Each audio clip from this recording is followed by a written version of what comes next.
Hello everyone, welcome to IGNOU student zone.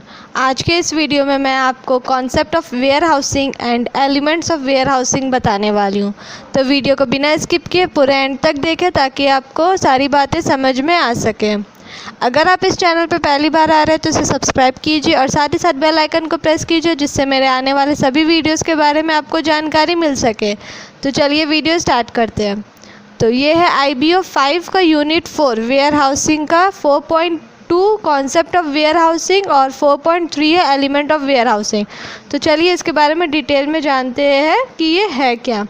The word warehouse and godown are synonyms. तो जो word है ware house और godown वो एक ही वर्ड है, इसका सेम मीनिंग होता है दोनों वर्ड्स के लिए। The term like warehouse, depositor, warehouseman, etc. have been duly defined in the relevant state warehousing acts, under which public warehouses in India are licensed and regulated for operation for specific commodities. तो ये सारे जो terms हैं वो एक तरह से duly define करते हैं कि स्टेट को, जो वेयर हाउसिंग एक्ट का जो स्टेट होता है उससे रेलिवेंट वो डिफ़ाइन करते हैं, जिसके तहत क्या होता है कि जो पब्लिक वेयर हाउस है इंडिया का वो ये बताता है कि वो लाइसेंस्ड है और उसको ऑपरेट किया जा रहा है, रेगुलेटेड किया जा रहा है। तो उसमें कुछ स्पेसिफिक कमोडिटीज़ है, कोई पर्टिकुलर उसमें कोई सामान रखा हुआ रहता है। The definition of these terms are given in the Bombay Warehousing Act 1959 are as follows. तो जो बॉम्बे वेयर हाउसिंग एक्ट 1959 के तहत क्या होता है, ये सारे टर्म्स को डिफ़ाइन किया गया है। तो चलिए इसके बारे में देखते हैं कि ये होता क्या क्या है। सबसे पहले बात करते हैं वेयर हाउस की।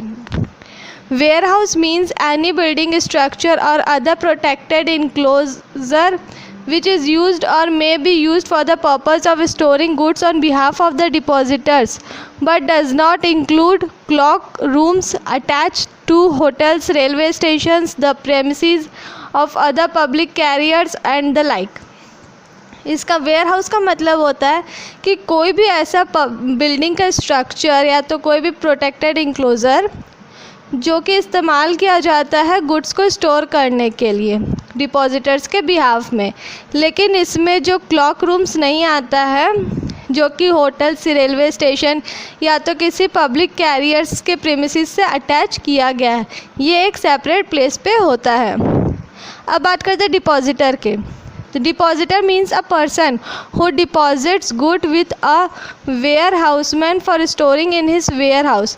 तो डिपॉजिटर का मतलब होता है एक पर्सन जो डिपॉजिट करता है गुड्स को वेयर हाउसमैन के, जो है वेयर हाउस का जो देखभाल करता है उसके पास, for storing in his warehouse, अपने वेयर हाउस में, ताकि वो अब गुड्स जो है उसको वो स्टोर कर सके। And includes any person who lawfully holds the receipt issued by the warehouseman. और इसमें एक कोई भी पर्सन आता है जो पूरी तरह से लॉफुली क्या करता है, रिसिप्ट को होल्ड करता है जो कि वेयर हाउसमैन द्वारा इशू किया गया है in respect of the goods के रिस्पेक्ट में इशू किया गया है। And derives title to by endorsement और ट्रांसफ़र फ्रॉम द डिपॉजिटर और हिज लॉफुल ट्रांसफरी। और एक टाइटल डिराइव करता है इंडोर्समेंट के द्वारा और या तो फिर ट्रांसफ़र करता है डिपॉजिटर का एक या तो फिर उसके जो लॉफुल ट्रांसफरी होती है उसको ट्रांसफ़र कर देता है। मीन्स हो गया कि वो या जो टाइटल वो डिराइव करता है इंडोर्समेंट से, या तो फिर उसको ट्रांसफ़र कर देता है डिपॉजिटर के पास, या तो फिर एक लॉफुल ट्रांसफरी करता है। अब बात करते हैं वेयर हाउसमैन की। Warehouseman mean a person who has obtained a license under this act for the purpose of carrying out his business of warehousing. तो वेयर हाउसमैन का एक वो ऐसा पर्सन होता है जिसके पास लाइसेंस होता है इस एक्ट के तहत, means Bombay warehousing act 1959 के तहत उसके पास एक लाइसेंस होता है, जिससे क्या होता है कि वो अपना बिजनेस को कैरी कर सकता है। मीन्स जो उसका वेयर हाउसिंग का बिजनेस है वो कैरी कर सकता है, उसके पास लाइसेंस होता है। The rights and obligations of warehousemen are outlined in the respective state warehousing acts and the rules framed thereunder. तो जो राइट और ऑब्लिगेशन होता है वेयर हाउसमैन का वो आउटलाइन किया गया है एक respective state warehousing act के तहत और रूल्स बनाया गया है उसी के तहत। The warehouseman is required to take care of the goods deposited in his custody as a man of ordinary prudence would take care of his own good. तो वेयर हाउसमैन को क्या किया जाता है, इसलिए रखा जाता है कि जो गुड्स वहाँ पे उसके कस्टडी में डिपॉजिट किया गया है वो उसका ध्यान रखे. जो ऑर्डिनरी जिसका मेन जो है उस गुड्स का मालिक, वो गुड्स को रखा है उसके कस्टडी में कि वो गुड्स का अच्छी तरह से ध्यान रखे.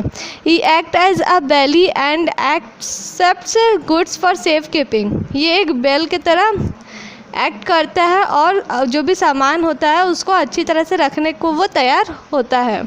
ही charges from the bailer certain consideration called storage charges. तो ये क्या करता है, बेलर से जो सामान देता है, जो पर्सन सामान का निगरानी करने के लिए, अपना सामान का निगरानी करने के लिए बोलता है, उससे एक सर्टेन कंसिडरेशन लेता है, मीन्स स्टोरेज चार्जेस लेता है, देखभाल करने का वो चार्ज लेता है. He acquires lien on the goods deposited with him for recovery of his due. और फिर क्या करता है, वो लीन उसको चाहिए होता है गुड्स का, जब वो मतलब जो भी गुड्स उसके पास डिपॉजिट किया गया है उसके लिए उसको लीन चाहिए होता है ताकि उसका जो भी ड्यूज़ है वो रिकवर हो सके. अब बात करते हैं elements of warehousing. The major elements of warehousing are space, equipment and people. तो 3 मेजर एलिमेंट्स होते हैं वेयर हाउसिंग के. सबसे पहला स्पेस, जगह होना चाहिए. इक्विपमेंट यानी कि सामान कुछ होना चाहिए वेयर हाउस में रखने के लिए और लोग जो कि उसका देखभाल कर सके. The warehouse space is a commodity and like any other commodity its price can show great volatility with changes in demand. तो वेयर हाउस एक स्पेस में जो क्या होता है, कॉमोडिटी होता है. कोई भी कॉमोडिटी की तरह इसका प्राइस जो है वो डिमांड के हिसाब से ज़्यादा कम मतलब चेंज होते रहता है. At time this custody can become so scarce that the acquisition of additional space seems nearly impossible. तो कभी कभी क्या होता है कि बहुत ज़्यादा स्पेस भर जाता है. स्कैरसिटी ऑफ और high cost of space can be alleviated through changes in use और specification of the other 2 warehousing components, people and equipment. However, where space is relatively cheap, people and equipment are used in totally different fashion. तो क्या होता है, बहुत बार ऐसा होता है कि वेयर हाउस में इतना सारा सामान हो जाता है, उस प्रोडक्ट का या कमोडिटी का इतना ज़्यादा रिक्वायरमेंट होता है कि वेयर हाउस जो है वो फुल हो जाता है. और कुछ कई बार क्या होता है कि उस प्रोडक्ट का कमोडिटी का ज़्यादा डिमांड नहीं होता है तो वो खाली भी रह जाता है. तो ऐसे में क्या होता है कि एक तरह से बोला जाए तो पीपल और इक्विपमेंट का वैसा कोई ज़रूरत पड़ता नहीं है. और कभी कभी क्या होता है कि जहाँ पे ये सारी चीज़ें चीप में मिलती है, पीपल इक्विपमेंट ये सारी चीज़ें, तो वहाँ पे पीपल इक्विपमेंट को एक अलग ही वे में उसका यूज़ किया जाता है. अब बात करते हैं इक्विपमेंट का. Equipment consist of material handling devices, racks, fork lifts, conveyors, bag stackers and all of the hardware and software used to make warehouse functional. Means warehouse का फंक्शन को कंप्लीट करने के लिए मीन्स गुड्स या commodity जो भी रखने का जो भी जगह है उसके लिए टेबल, रेक या जो भी चीज़ का ज़रूरत पड़ता है वो सबको इक्विपमेंट बोलते हैं. While some equipment is specially design to save space. कुछ इक्विपमेंट को इस तरह से डिज़ाइन किया गया है कि वो स्पेस को बचा सके.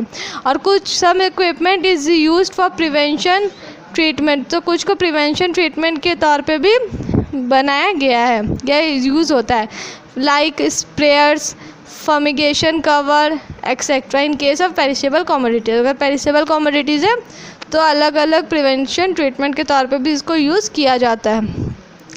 The useful life of most warehousing equipment is substantially shorter than the useful life of the warehouse building.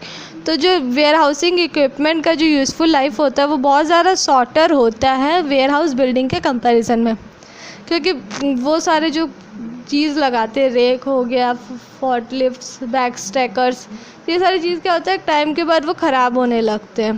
पर बिल्डिंग और बहुत टाइम तक सेम रह सकता है बिना उसमें कुछ भी मीन्स चेंजेस कराए या फिर रिनोवेट कराए, वो रह सकता है.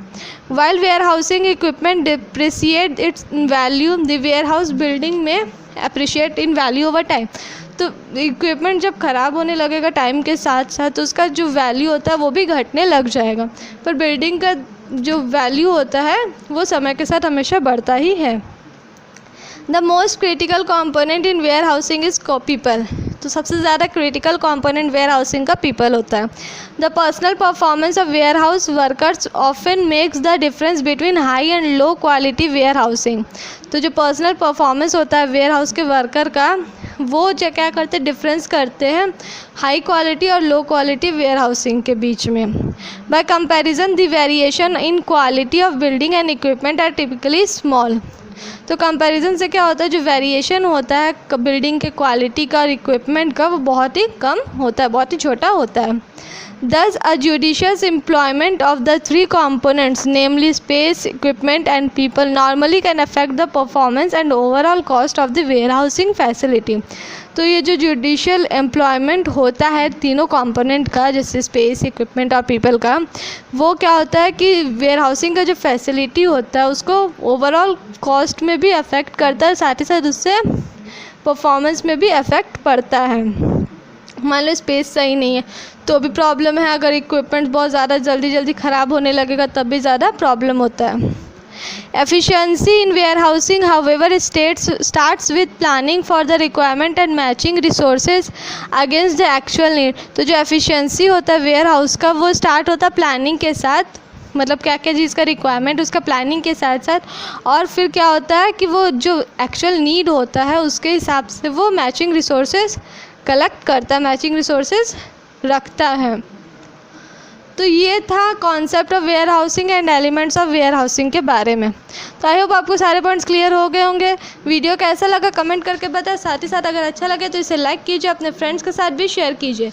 वीडियो का पूरा देखने के लिए थैंक यू।